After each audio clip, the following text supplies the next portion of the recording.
All right. Thank you for joining us for this special series of Realtor Fight Club. Now, this series airs every Wednesday called What Would You Do? And we are back with Rachael Real of Rachael Real Real Estate. Hey, Rachel. Hey, Jen, how are you? Good. I saw you had some good cases for us today. We got some good ones. All right. What we do here, if you guys haven't heard, is Rachel reads the case, we talk about it, and then she tells us the outcome. So these cases are either examples or actual cases from the professionals. What is it? The Professional Standards and Ethics Committee? Exactly. Professional Standards Committee at each local board hears cases that come before them based on their membership. So we're going to talk about a couple of those today. All right, and then decide what we would do. Let's hear it. Exactly. Yes. Okay. So the first one we're going to talk about today refers to Article 12 of the Code of Ethics. And Article 12 reads that realtors shall be honest and truthful in their real estate communications and shall provide a true picture in their advertising, marketing, and other representations.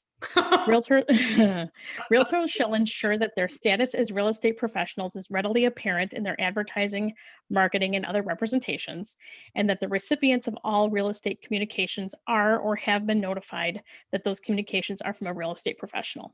Okay. So this Article 12 kind of encompasses whether you're marketing for yourself or marketing a property. Right. So Lot.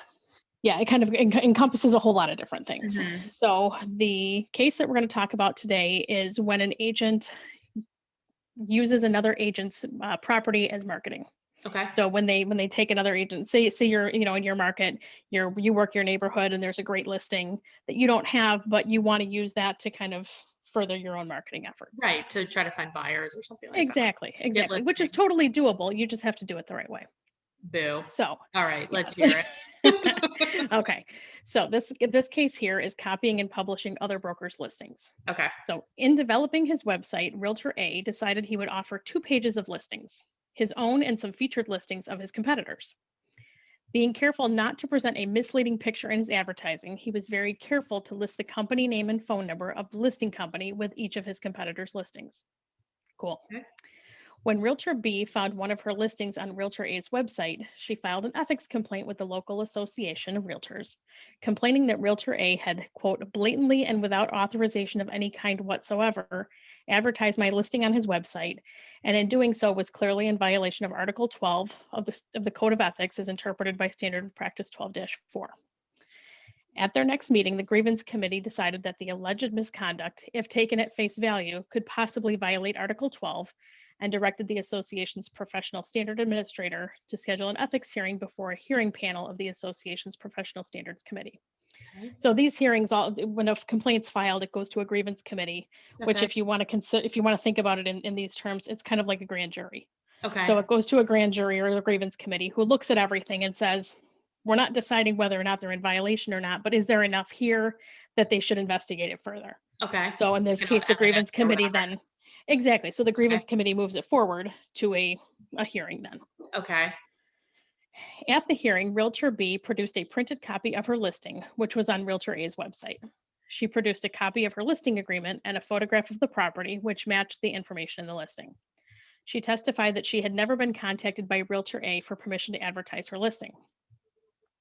When Realtor A presented his case, he showed the hearing panel several examples of realtors providing links to sites with ads for other realtors' listings. He said he saw no fundamental difference between providing such links and actually advertising others' listings on his website, especially when he was very careful to also give the listing company's name and phone number. He went on to argue that Realtor B's clients would be hard-pressed to understand Realtor B's objection to giving their properties the additional exposure they received on Realtor A's website. Mm-hmm. So, upon the conclusion of all testimony and closing statements, the hearing panel met an executive session and decided that while providing a link, they haven't decided yet, so they're talking about a little bit more. Okay. So they met an executive session and decided that while providing a link to the listings of other realtors did not violate Article 12, by actually publishing the Realtor B's listings on his website, Realtor A was not linking, but instead was advertising. So, what are your thoughts? I think the realtor here, Realtor A, yes, Realtor A, who was doing the advertising here, was trying to do the right thing. That's what it seems like, because the Realtor A went and Wait, I have a question though. I Yeah, thought by advertising on the MLS and I know where you're going with this. yeah, Yeah, so when you're advertising on the MLS, you have a reciprocity agreement where right, you're listing, you put them on the MLS, they feed to third-party websites. right, All those websites can take those things. right. So there's a What's difference different about between, this?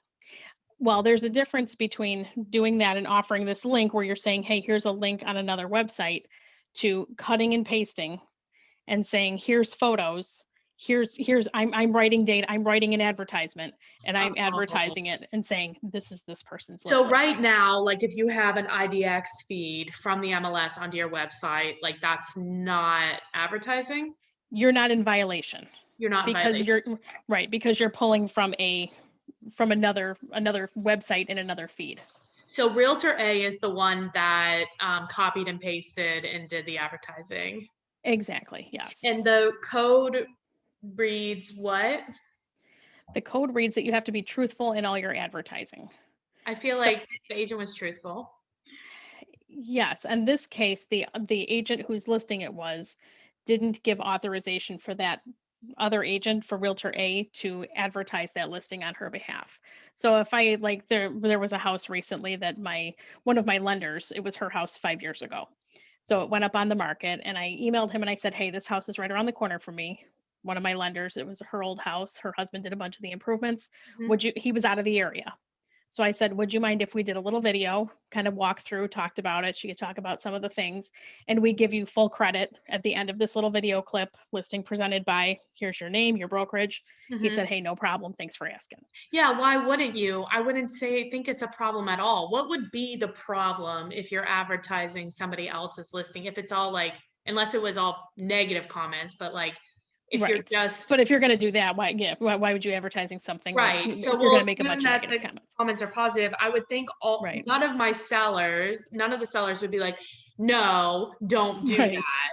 Exactly. It's the misrepresentation to the public. So as long as the agent who's doing this, so if I was doing this video and I said, hey, I'm here with Bianca and we're looking through, X, Y, and Z Main Bianca, Street. that's a great name. I know, isn't that great? We're at 123 Main Street, and Yeah. this is this great house. Call me if you want to take a look at it. But I didn't reference that this was, John Listed Smith by from, whatever. right, John Smith with whatever real estate company.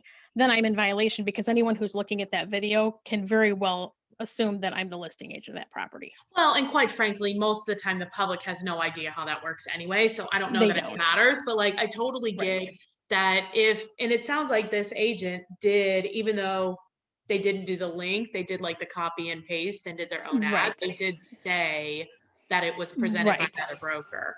So They did. They did. I don't think they're in violation. Okay. So let's Am see I what they fired see from what the they decided. committee? So we'll see what they decided. So again, upon the conclusion of all testimony and closing statements, the hearing panel met in executive session and decided that while providing a link to the listings of other realtors did not violate Article 12. By actually publishing Realtor B's listing on his website, Realtor A was not linking, but instead was advertising by copying as opposed to simply providing a link without authority. In their findings of fact, the hearing panel also noted that even if Realtor B's clients might not object to such advertising, the lack of objection could not be assumed and would not relieve Realtor A of the obligation to obtain Realtor B's specific authority and consent to advertise her listings. And Realtor A was therefore found in violation of Article 12. Oh, bam. Yeah, right. Yeah. So That if one was splitting hairs. I know. It's splitting hairs. Yeah, so if they would have used a link on the website, it would not have been a violation. Correct. Or if they would have gotten her express written permission. And I did it all by email with this guy and said, hey, are you cool with this? Then I could save that. Yeah, If Realtor A did that and had an email and went to the hearing and said, hey, well, I sent her an email and she said that was cool, they would have right, said, why are we here? right. But without that written authorization and I don't like creating that it. advertisement, yeah, that one was kind of, yeah, you could go either way. I think that the Realtor A was not trying to be malicious and was thinking he was doing it the right way. But I also think the way that may be, I don't know how old that case is, but I think like that may be like maybe an older case because I think now all the websites are IDX feeds, are they not? They're all links. This one was revised in 2017. So Okay. it's only a couple years old. Back one. Yeah. Yeah. Right. All right. Right. Yes. I don't So, like that. but that there's a good, a good case for, consult your managing broker if you have a question. Yeah. No. If you think you want to do something, you're not sure if you're skating the line or not, then contact your Well, managing broker and ask that question. I don't know that Realtor A didn't think that he was not sure. I think that they thought they were sure, Precisely. so, Right. like, Absolutely. yeah. It's entirely possible. All right, Rachel. Well, that was a good one. I Yes. was wrong. Which It happens. It happens. Rachel. You learned something today. Exactly. Boo. I don't like it. Right. I'm Well, rejecting the learning. No, no, the link is fine. I mean, that usually has all the pictures and everything anyway. It's a lot less work. right. Right. Um, Exactly. so you're in Chicagoland area, I and if am. people have a referral for you, what's the best way to get a hold of you? Best way to reach me is on my cell phone at 630-542-8688 or on Facebook at facebook.com/RachaelReal Estate. Beautiful. All right. Next time, Yes. Rachel. Thank you. You bet. Have a good one, Jen. Bye.